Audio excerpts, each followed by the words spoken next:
Are your thumbnails giving you click-through rates that look like this? Well, what if I told you that with a few simple changes, you can quickly get click-through rates that look like this? Well, I analyzed thousands of thumbnails and I've noticed patterns that separate the good thumbnails from the bad ones. And sadly, they are things YouTube creators often get wrong. So in this video, I'm going to show you the 5 biggest thumbnail mistakes to avoid and how to fix them so you can get more views on your YouTube channel. So to demonstrate the first big thumbnail mistake, let's play a little game. Can you take a look at this thumbnail and tell me what is wrong with it? I'll give you 3 seconds. So when a viewer is scrolling through YouTube, they are bombarded with hundreds of video recommendations every minute. So your thumbnail has a fraction of a second to get the viewer's attention. Now think about this. If you overcrowd your thumbnails like this one, you're not just making it difficult for the viewer, but you're basically throwing away your chance to stand out in the sea of videos. No! God, please, no! Overcrowding your thumbnail means it will blend in with the masses. Viewers won't see it, let alone click on it, so you're essentially making your video invisible. And even if the viewer glances at your thumbnail, remember that people make split-second decisions on what to click. If your thumbnail is cluttered, the viewer won't have time to process it, so they'll move on to something more clear and enticing. Now let's take a look at some examples of thumbnails that get it right. Notice how these thumbnails have 1 to 2 elements, making it so much easier on the eye. They are clean, straightforward, and instantly convey what the video is about. That's the magic of a well-crafted thumbnail. It grabs the viewer's attention, sparks curiosity, and encourages them to click. And that brings us onto thumbnail mistake number 2. Now I want you to take a look at both of these thumbnails and tell me which one you prefer. If you answered this one, you are correct.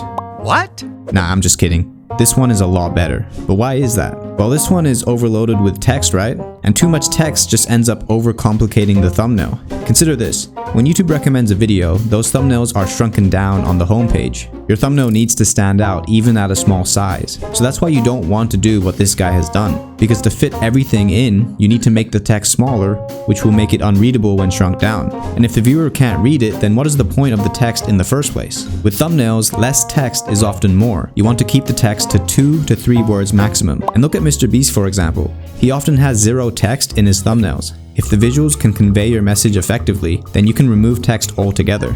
And another big mistake I see with text is that often YouTubers just restate the video title in their thumbnails, which is essentially pointless because the viewer will just read the same text twice. Repeating the title doesn't add any value or intrigue the viewer. Your thumbnail should complement your title and tell a story in itself, not just restate the obvious. So for example, with one of my videos, I tried affiliate marketing with no money for 7 days. For the text, all I put was the dollar amount that I earned. But there is a big mistake with this thumbnail though, which brings us onto thumbnail mistake number 3. And this one I see all over YouTube, and it pisses me off every time I see one of these. Now when I first started with YouTube, I did what every creator does, and that is to look at what the big creators are doing. And what I noticed was that every YouTuber does the soy face. You know, the one where they open their mouth all wide to look excited? It's super cringe, but for some reason we keep doing it. But the thing is, when everyone is doing it, it becomes oversaturated and viewers begin to get bored of it. But Mr. Beast does the soy face in his thumbnails.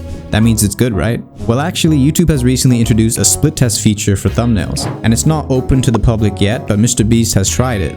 And he ran a test that found that his videos where the thumbnail had his mouth closed got a higher watch percentage than when he did the soy face. So there you have it. The soy face meta is over. Thank God. So now that we've dissected big mistake number 3, you might be wondering how to consistently create captivating thumbnails that stand out from the crowd. Well, that's where my online course 14-Day YouTuber comes into play. I spent the last 6 years trying to figure out the YouTube algorithm, and I've packaged everything I know into a step-by-step guide that you can learn in under 14 days. So if you're eager to skip the long learning curve and want to speedrun your YouTube journey, then check out the first link in the description. And now for thumbnail mistake number 4. Do you remember the good old days of YouTube when every thumbnail had a bright red arrow pointing somewhere? It may have felt overused, but here's the secret.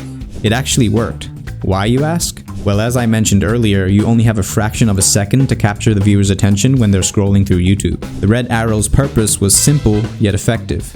It guided the viewer's gaze to the most crucial part of the thumbnail, and that is what we call the hero of the thumbnail. And in a thumbnail, creating a clear hierarchy is crucial. The hero is the focal point, the star of the show, the element that tells the viewer this is what this video is all about.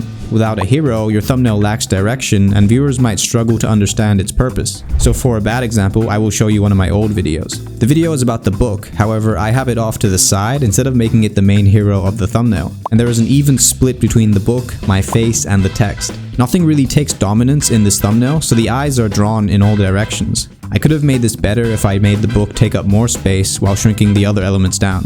That way the viewers look at the book first and there is no competition for dominance in the thumbnail. Now for an example where there is a clear hero, remember the one I showed earlier? I wanted to make the dollar amount the main focus. So I had it enlarged with a red circle around it to make sure that it was the first thing that the viewer's eyes are drawn to when looking at a thumbnail. And that takes us onto the last big thumbnail mistake. Have you ever spent hours working on a video and thumbnail, only to hit publish and then you see this? Yes, the forbidden corner. But to fix this, just make sure not to include any important information in the bottom right corner and you should be good to go. Now improving your CTR with better thumbnails is a great way to get more views, but if your video sucks, then your viewers are just gonna click off, and that will result in your video getting buried by the YouTube algorithm. So to fix that problem, check out the video on how I blew up my channel with one banger video. I will put it up on the screen for you to watch next.